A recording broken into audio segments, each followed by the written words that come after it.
여러분, 머리가 2개 달린 뱀, 쌍두사를 직접 보신 적이 혹시 있으십니까? 뭐 영화나 TV, 쇼 같은데 특이한 경우를 보여줄 때 본 적은 있겠지만 직접 본 사람은 아마 없을 것입니다. 요즘은 유전자 조작을 하면 그다지 어렵지 않게 쌍두사를 만들 수 있다라고도 하지만 자연 상태에서 쌍두사가 태어날 확률은 대략 10만 분의 1이 채 되지 않는다고 해요.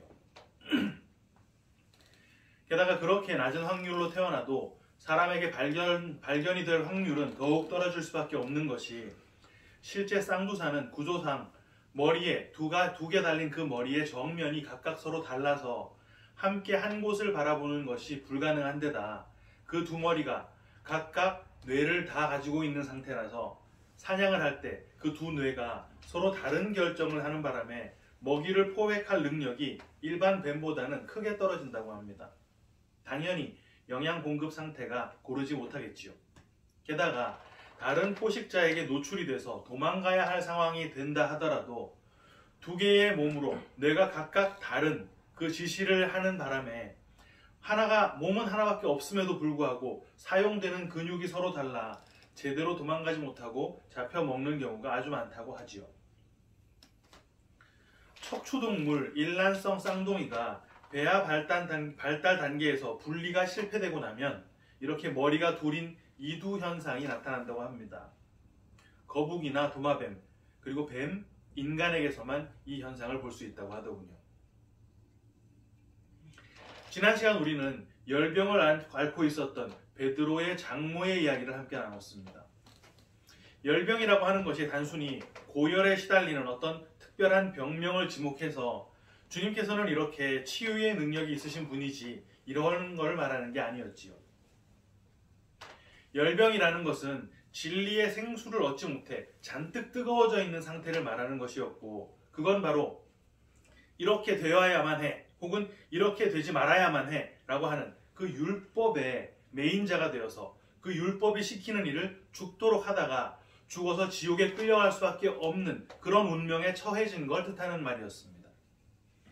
예수님께서는 그 열병을 대신 뒤집어 쓰시는 방식으로 그 병을 낫게 해주셨죠. 그리고는 교회에게 생명이라고 하는 생수를 건네주셨어요. 그렇게 생명을 건네받아 부활하게 된 교회는 예수님께 수종드는 것, 그거 뭐였습니까? 더 이상 율법이 시키는 일을 하는 자가 아닌 진짜 주인이신 주님께서 시키시는 일을 하는 예수 그리스도의 집사의 직분을 감당하는 자가 된다라는 것까지 우리가 함께 나눴습니다. 오늘 우리는 예수님께서 인자가 머리 둘 곳이 없다라고 말씀하신 부분을 함께 읽었는데요. 전체적인 내용은 이렇습니다. 예수님께서 병을 다 고치시고 귀신을 다 쫓아내시는 이적을 행하시니까 그걸 본 사람들이 주님께 막 모여들기 시작하더니 예수님을 완전히 둘러싸 버렸어요. 예수님께서는 그렇게 모여든 군중을 피해서 물 건너편으로 가려고 하셨고 그때 예수님을 따르겠다라는 결단을 한 서기관이 주님을 제가 따르겠습니다 라고 하자 주님께서는 그 서기관의 결단을 일면 냉정하게 거절하시는 듯한 말씀을 통해서 따라 나서려고 하던 그 서기관의 따라 나섬을 용인하지 않으시는 모습을 보이시고 뒤이어 자기의 아버지의 장례를 치르고 난 뒤에 주님을 따르겠다라고 했던 한 제자에게는 죽은 자들로 하여금 죽은 자를 장사하게 해 라는 다소 거친 표현을 통해 주님을 따라 나설 것을 즉각 따라 나설 것을 강요하시는 듯한 말씀을 하셨던 것입니다. 오늘 본문은 일단 주님께 헌신을 하려고 한다면 자기의 이속을 챙기려고 하는 그 마음을 버리고 머리 둘 곳조차 없으셨던 그 예수님을 본받아서 청빈한 삶을 살아야 한다. 또 육신적인 사사로운 정을 모두 다 배제하고 주님을 따라 나서야 한다라는 식의 마치 불교에서 속세를 끊고 승려가 되려고 하는 것과 유사한 방식의 헌신을 지향점으로 삼아서 실제 천주교에서 사제나 신부가 되는 방식이 그렇기도 하지요. 비록 우리는 세상 속에서 살아가고 있기 때문에 그렇게 극단적인 선택을 할 수는 없다 하더라도 그러한 수준의 결단을 하고 주님을 따라 나서야 한다라는 식으로 받아들여지고 있습니다. 하지만 그런 이해 방식은 오늘 본문의 흐름을 전혀 고려하지 않은 것인 게 예수님은 굴이나 둥지조차 없는 어떤 여우나 새보다 더 열악한 환경에서 사셨던 그런 분이 아닙니다. 당장 오늘 본문이 큰 무리가 모여서 온통 주님을 에워싼 것으로 시작하지 않습니까? 심지어 엄청난 수의 추종자들 가운데 서기관도 있었다는 말이에요. 당시의 서기관은 율법을 기록하고 가르치는 사람인데 이스라엘 왕정 시대 때, 다윗, 솔로몬 이런 시대 때는 왕의 비서나 왕국 회계 담당, 역사 문서 기록 이런 것을 맡은 행정의 지도층에 있었던 사람이고, 이스라엘의 포로 시대 이후로는 율법 학자나 교사 역할을 했던 사람입니다. 이스라엘은 율법을 중심으로 돌아가던 사회였잖아요. 당연히 율법을 다루는 이 율법 학자나 교사들은 상당한 상류층이었습니다. 대부분이 바리새파였고 산헤드린 공회원이기도 했지요. 사회적 경제적으로도 지위가 높을 수밖에 없는 사람이었단 말입니다. 그런데 앞서 7장에서 산상수훈을 다 들었던 그 사람들이 뭐라고 말했었습니까? 마태복음 7장 29절. 이는 그 가르치시는 것이 권위 있는 자와 같고 그들의 서기관들과 같지 아니함일러라. 무슨 말입니까? 서기관 자기네들이 평생 배우고 가르쳐왔던 것과 전혀 다른 얘기를 하는 것을 들었는데, 그럼 당연히 주님과 적대적인 관계에 서야 했을 이 서기관이 지금 주님을 따르겠다고 결단을 했단 말입니다. 단순히 따르겠다는 것이 아니라 제자가 되어 따르기로 했다는 거예요. 본문 21절을 보면 그 말에 곧이어서 제자 중에 또 한 사람이 라고 하지 않습니까? 이 서기관도 이미 주님을 추종하는 제자의 무리에 속해 있었다는 사람입니다. 이 사회적, 경제적으로 아주 높은 포지션에 있었던 이 서기관이 이미 제자인데 여우나 새만도 못할 환경에 주님께서 계셨을 수는 없는 것이지요. 심지어 당시에 예수님께서 입고 계셨던 속옷이 어떤 속옷이었습니까? 십자가에 못 박히실 때 드러났던 그 내용으로 보아서 호지 않고 통으로 짠 속옷을 입고 계셨어요. 그거 당시에 엄청나게 비싼, 어지간한 금덩이보다 비싼 옷이었습니다. 상당한 급료를 지급받던 로마 군인들조차 그게 탐이 나서 야, 이거는 우리 찢지 말고 제비 뽑아서 갖도록 하자, 이랬을 정도의 그런 옷을 입고 있었단 말이에요. 우리는 이미 성경의 내용이 인간들의 어떤 결단을 촉구하거나 강요하는 내용이 아니다라는 걸 여러 차례 확인했습니다. 오늘 본문 역시 헌신자의 결단에 대한 내용일 수가 없는 것이죠. 오늘 본문을 정확히 이해하려면 역시 주님을 따르려고 했던 그 두 사람을 정확히 비교해서 봐야 합니다. 앞서 말씀드린 대로 두 사람은 이미 모두 다 제자예요. 그런데 마태는 이 서기관은 제자라고 쓰지 않고 굳이 서기관이라고 하는 직업을 기록했다는 것입니다. 그에 맞게 이 서기관은 예수님을 선생님, 랍비라고 불렀던 것이죠. 하지만 제자라고 언급된 그 두 번째 사람은 예수님을 주라고 불렀습니다. 이게 단순히 결단의 수준을 보여주는 호칭이었다면 그 두 호칭은 서로 바뀌어 있었어야 해요. 왜냐하면 서기관은 예수님이 어디로 가시건 자기의 신분 이런 거 다 제껴놓고 따라가겠다라고 했고, 제자라고 기록된 이 사람은 아버지 장사를 일단 먼저 해놓고 그 뒤를 따라가겠다고 했거든요.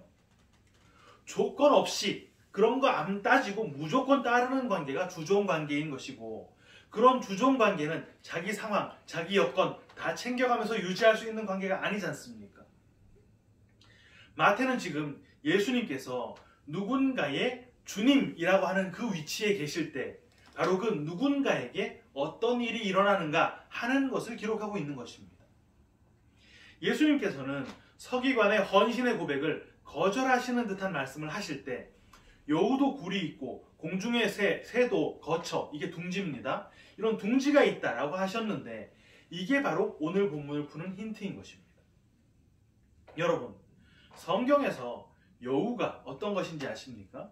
에스겔 13장 3절 4절인데요. 주 여호와의 말씀에 본 것이 없어 자기 심령을 따라 예언하는 어리석은 선지자에게 화가 있을진저 이스라엘아, 너희 선지자들은 황무지에 있는 여우 같으니라. 이 여우는요, 자기 심령을 따라 예언하는 선지자라고 합니다. 여러분, 선지자가 뭐라 그랬습니까? 히브리어로 선지자는 로에라고도 하고 호제라고도 하는데 둘 다 본다라는 뜻을 가진 단어입니다. 하나님께서 성령을 통해 보여주신 것을 그대로 전달하는 사람이 선지자다라는 말이겠지요. 베드로는 이렇게 말했습니다.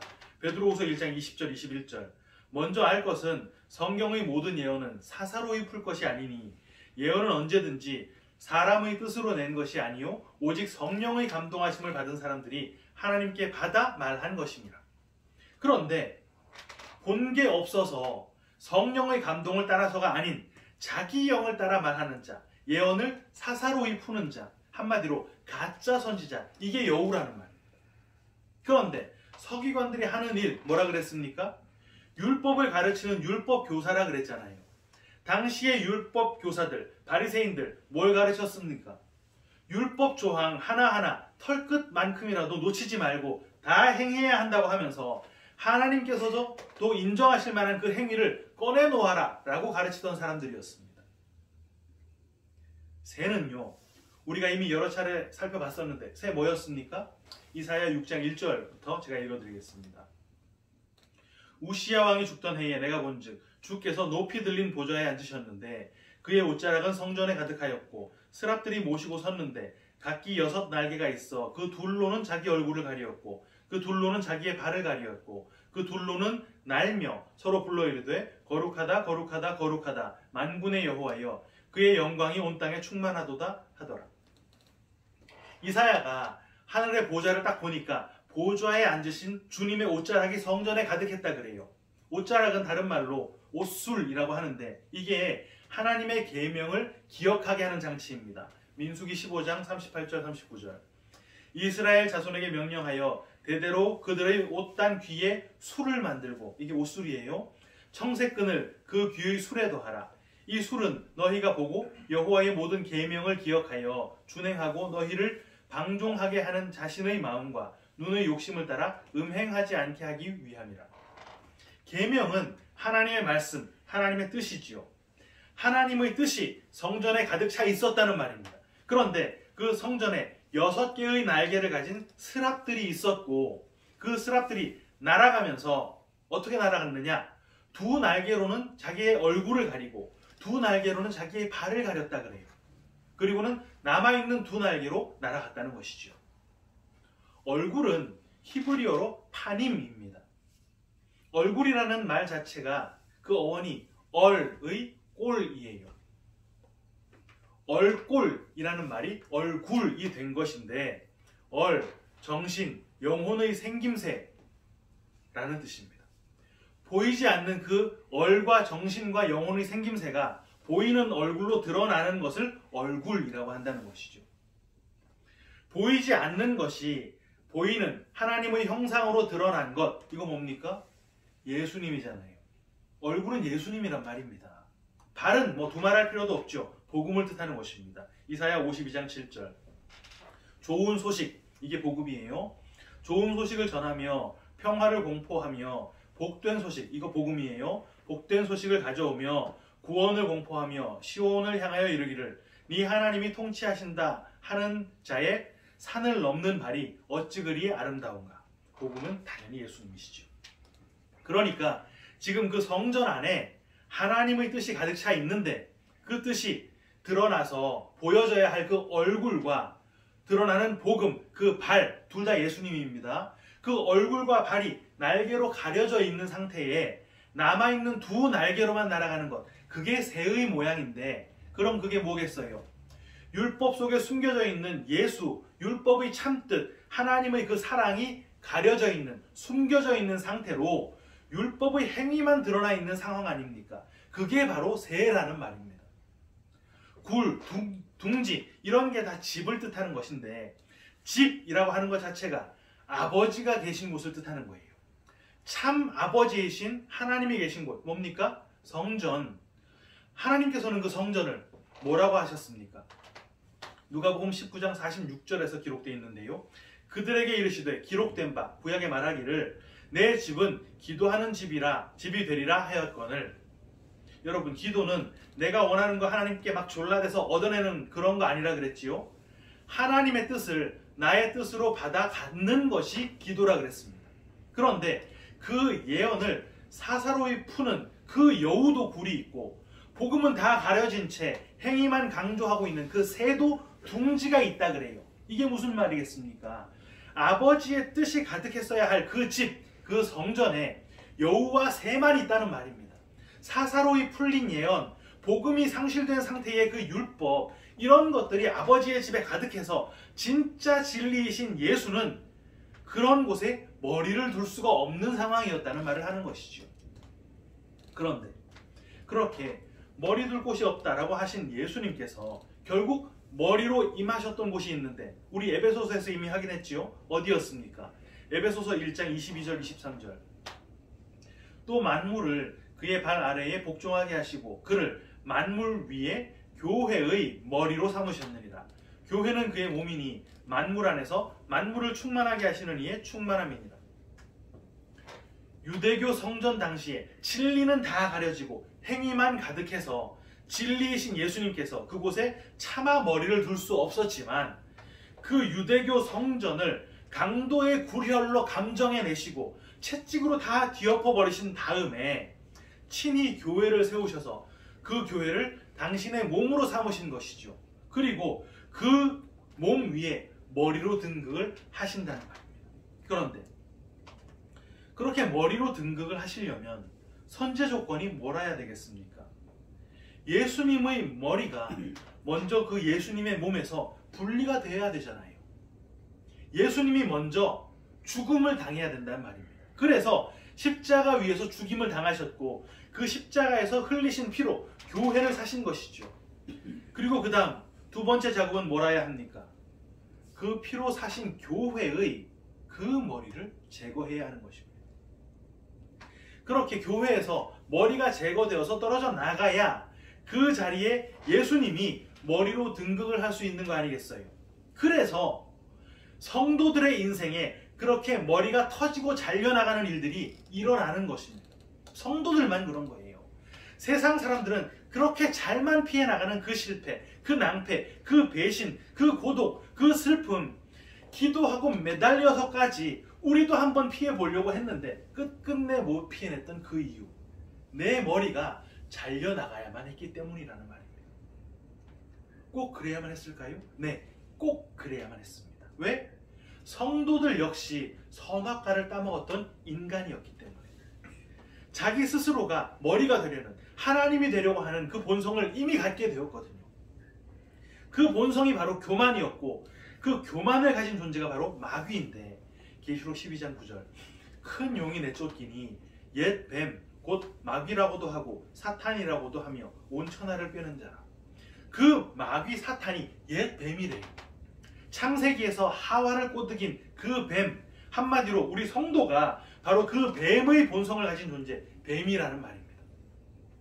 그 본성, 그 뱀의 머리를 달고 있는 그 상태 그대로 성도에게 예수님이 머리로 임하시면 성도는요 머리가 둘 달린 괴물이 되고 마는 것입니다. 어떻게 돼야 되겠어요? 당연히 그 머리를 먼저 베어내 주시는 것입니다. 요한계시록 20장 4절. 또 내가 보좌들을 보니 거기에 앉은 자들이 있어 심판하는 권세를 받았더라. 또 내가 보니 예수를 증언함과 하나님의 말씀 때문에 목베임을 당한 자들의 영혼들과 또 짐승과 그의 우상에게 경배하지 아니하고 그들의 이마와 손에 그들의 표를 받지 아니한 자들이 살아서 그리스도와 더불어 1000년 동안 왕노릇하니. 인생의 그 목베임 후에 예수라고 하는 새로운 머리를 얻게 된 사랑하는 키퍼스 처치 성도 여러분, 새로운 머리가 우리라고 하는 그 몸을 이미 장악하고 있지만 우리는 여전히 예전의 머리를 달고 있을 그때의 몸을 가지고 있습니다. 그래서 그 습성에서 완전히 벗어나지 못한 머리의 뜻을 거스르는 일들이 여전히 우리의 삶 속에서 발생되곤 하지요.